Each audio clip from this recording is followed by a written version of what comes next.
70% of Americans think the United States is in rapid decline. Why? Well, because they're right. The article cites that 68% of Americans think the country is going south, with only 32% seeing the country going in a somewhat positive direction.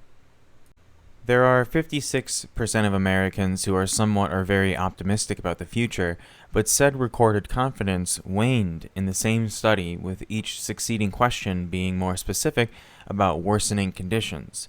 For instance, a majority of U.S. adults predicted that the U.S. economy in 30 years will be weaker than it is today, and 6 in 10 adults believed that the country will be less important in the world in 2050 than it is today, which, might low-key be a good thing. These are all exactly proportionate responses to the state of America deteriorating. At what point does the opinion of the masses triumph over the comfortable reaction of the few? There are many Americans who would gladly choose exploitation if it meant tastier sweets, brighter lights, and more distracted time. These individuals need to be unfortunately agitated and made uncomfortable in order for all of us to move in the right direction and make the necessary societal change that we all deserve and crave.